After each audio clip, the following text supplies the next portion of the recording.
Bismillahirrahmanirrahim. Assalamu alaikum. Welcome to my YouTube channel. Today we will talk about microscope, light microscope and electron microscope. This is 20th lecture of this series. So सबसे पहले light microscope और electron microscope के नाम से ही जाहिर है कि light microscope ordinary light जो है, जो आम लाइट है, वो इस्तेमाल करती है, और जो इलेक्ट्रॉन माइक्रोस्कोप है वो इलेक्ट्रॉन बीम की जरिए तस्वीर को 3D शक्ल में या एनलार्ज करती है और या 2D शक्ल में हमें दिखाती है।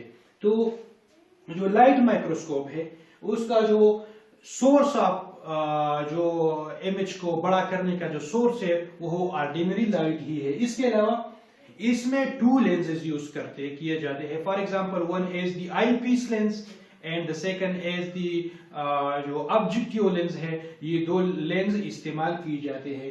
एक लेंस के जरिए तस्वीर को कुछ ही बड़ा किया जाता है और दूसरे लेंस के जरिए तस्वीर को और भी बढ़ा दिया जाता है। तो 2 लेंस इस्तेमाल किए जाते हैं। इसके अलावा इसकी जो मैग्निफिकेशन पावर है वो 1500x तक है, यानी किसी चीज की शक्ल को ये 1500 गुना तक बढ़ा सकती है। लाइट माइक्रोस्कोप की ये आखिरी हद है। इसके अलावा जो रिजॉल्विंग पावर है, यानी 2 नजदीक चीजों के दरमियान फर्क को या 2 नजदीक चीजों को एक दूसरे से अलहदा दिखाना, ये जो रिजॉल्विंग पावर है ये 0.2 माइक्रोमीटर है। यानी 0.2 माइक्रोमीटर से अगर फासला कम हो 2 चीजों के दरमियान तो फिर ये डिस्टिंग्विश नहीं कर पाती। 0.2 माइक्रोमीटर तक है, और इंसान की जो आंख है इसके मुकाबले बहुत ज्यादा है। इंसान की जो आंख है वो 0.1 मिलीमीटर तक इसकी रिजॉल्विंग पावर है। इसके अलावा जो लेंसेज इस्तेमाल की जाते हैं, जो आई पीस लेंस है, जो ऑब्जेक्टिव लेंस है, वो ऑप्टिकल लेंसेज कहलाते हैं। ऑप्टिकल लेंसेज इस्तेमाल की जाते हैं। इसके अलावा ये हमारी नेकेड आई से, हमारी जो आंख है कॉमनली, इससे ये तकरीबन 10,000 गुना ज्यादा तस्वीर को बड़ा कर देती है, इमेज बड़ा कर देती है। इसके अलावा इसकी जो रिजोल्यूशन पावर है वो इंसानी आंख के मुकाबले में तकरीबन 500 गुना ज्यादा है, यानी 500 गुना ज्यादा इसकी रिजॉल्विंग पावर है। इसके अलावा ये जो इमेज बनाती है इसको हम 2D इमेज कहते हैं, 2 डायमेंशनल इमेज, यानी लाइट माइक्रोस्कोप की इमेज वो 2 डायमेंशनल होती है।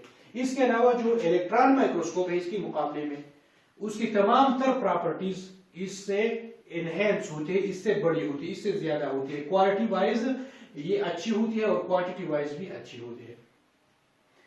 लाइट माइक्रोस्कोप के मुकाबले में जो लाइट माइक्रोस्कोप है वो ऑर्डिनरी लाइट इस्तेमाल करती है as a source for lightning, और जो इलेक्ट्रॉन माइक्रोस्कोप है वो बीम ऑफ इलेक्ट्रॉन इस्तेमाल करती है।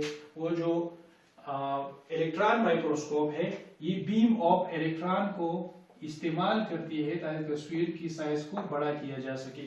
इसके अलावा ऑप्टिकल लेंसेज के मुकाबले में जो इलेक्ट्रॉन माइक्रोस्कोप है ये मैग्नेटिक लेंसेज इस्तेमाल करती है। इसके अलावा वहां पे डायरेक्टली हम तस्वीर को देखते थे, यहाँ पे फोटोग्राफिक फिल्म बनती है और इसी फोटोग्राफिक फिल्म के ऊपर तस्वीर बनी होती है। इसके अलावा जो रिजोल्यूशन पावर है वो 2 नैनोमीटर तक है, वो 2 माइक्रोमीटर 0.2 माइक्रोमीटर तक था, और ये रिजोल्यूशन पावर 2 नैनोमीटर तक है। यानी जो लाइट माइक्रोस्कोप है इसके मुकाबले में 400 गुना इसकी जो रिजॉल्विंग पावर है, रिजोल्यूशन पावर है वो ज्यादा है। इसके अलावा इसकी जो तस्वीर की जो बड़ा करने की सलाहियत है और 2 तस्वीरों या 2 चीजों के दरमियान जो फासला होता है, यानी जो लाइट माइक्रोस्कोप है इसके मुकाबले में वो तकरीबन 2 लाख यानी 0.2 million times of naked eye. जो रिजोल्यूशन है ये आम आंख यानी हमारी जो आंख है इसकी मुकाबले में तकरीबन 2 लाख गुना ज्यादा अच्छा तस्वीर दिखाती है। इसके अलावा इसकी मैग्निफिकेशन पावर जो है वो लाइट माइक्रोस्कोप से तकरीबन 100 गुना बड़ा है। यानी कि लाइट माइक्रोस्कोप जो 1500x है ये इसके मुकाबले में तकरीबन 100 गुना ज्यादा तस्वीर को बड़ा कर देती है। अब इलेक्ट्रॉन माइक्रोस्कोप की 2 किस्में हैं। एक है ट्रांसमिशन इलेक्ट्रॉन माइक्रोस्कोप और दूसरा है स्कैनिंग इलेक्ट्रॉन माइक्रोस्कोप, जिसे हम DEM या SEM के नाम से शॉर्टकटली हम पहचानते हैं।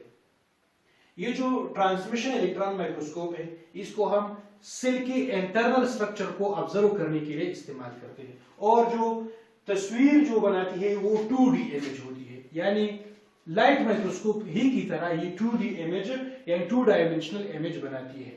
और मैग्निफिकेशन पावर जो है ये तकरीबन 2,50,000 गुना है, यानी एक फॉर एग्जांपल किसी चीज की जो साइज है वो x है, तो ये तकरीबन 2,50,000 x की साइज तक तस्वीर को बड़ा कर देती है।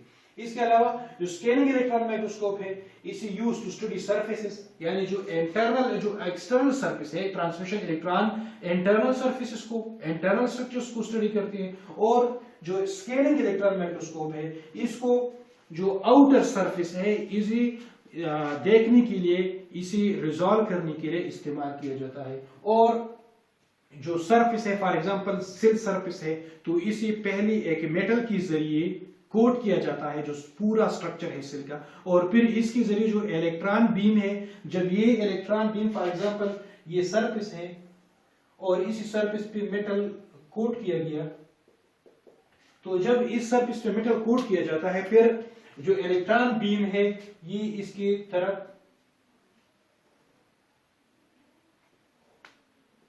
ये रिफ्लेक्ट करते हैं। ये इलेक्ट्रॉन जब इस सरफेस पे, मेटल सरफेस पे पड़ती है, इसके साथ टच करते हैं, तो ये वहां से रिफ्लेक्ट बैक करते हैं, और इसके जरिए ही 3D इमेज फॉर्मेशन हो जाती है। तो एक इलेक्ट्रॉन माइक्रोस्कोप के मुकाबले में स्कैनिंग इलेक्ट्रॉन माइक्रोस्कोप जो है, जो ट्रांसमिशन इलेक्ट्रॉन माइक्रोस्कोप के मुकाबले में बहुत अच्छा है, और ये इसके मुकाबले में ज्यादा स्टडी और ज्यादा मालूमात हमें फराहम करती है।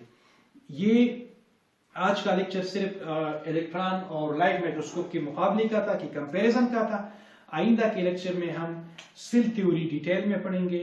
अगर आपने अभी तक जो YouTube चैनल है वो सब्सक्राइब नहीं किया, तो इसे सब्सक्राइब कीजिए और बेल की आइकन पर क्लिक कीजिए, ताकि आपको आइंदा के लेक्चर की अपडेट मिल सके। अल्लाह हाफिज।